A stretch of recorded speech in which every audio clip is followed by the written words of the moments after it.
Aray mo, BBM. Yan ang komento ng mga netizens matapos magsalita na nga itong si President Trump tungkol sa usapin ng langis.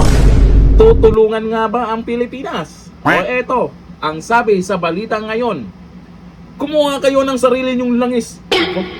Sabi daw yan ni Trump sa mga kaalyado. Naglabas ng kontrobersyal na pahayag si US President Donald Trump kaugnay sa krisis sa Strait of Hormuz, kung saan hinimok niya ang mga bansang apektado ng kakulangan sa supply ng langis na bumili na lamang sa Amerika o sila mismo ang kumuha nito. Ang Strait of Hormuz ay isang pinakamahalagang ruta ng langis sa mundo kung saan dumadaan ang tinatayang 20% ng global oil supply. Dahil dito, ang pagsasara nito ay nagdudulot ng matinding epekto sa presyo ng langis at ekonomiya sa buong mundo. Nako, dahil sa mga nangyayari ngayon, pansinin nyo, yung pamamaraan ni dating Pangulong Duterte na makipagkaibigan, lalo na sa China, sa Russia, ay mukhang kailangan natin ngayon. Sabagay, magaling naman daw ang ating Pangulo ngayon.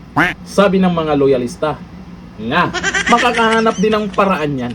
Ano kayang klaseng paraan ang gagawin ni Junior para naman hindi tuloy-tuloy na tumaas yung presyo ng langis at ang problema, baka mauubusan pa. Huwag naman sana ha. Magaling naman eh.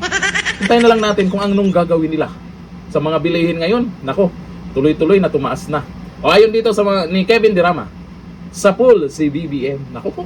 Sabi ni Virgilio Corpus, ano na ngayon, President Marcos? Matutulungan ka ba ni President Trump sa langis? Yan ay katanungan lamang naman ni Virgilio Corpus.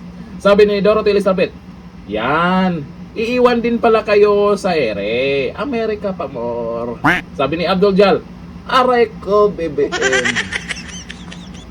Ay, hintayin na lang po natin kung ano po yung sasabihin na naman ni Auntie Claire dyan. Sa nangyaring krisis ngayon sa bansa, ay malamang, baka masisi na naman ang mga Duterte niyan. Naku naman, sisi ng sisi dun sa taong marami namang nagawa sa panahon niya. Yun nga ang sabi po ng iba ngayon, kung si Tatay Digong lang ang presidente ngayon, wala tayong problema, makakahanap ng paraan siya, lalo na't kaibigan niya ang China. Hanggang dito na, thank you. Bye-bye.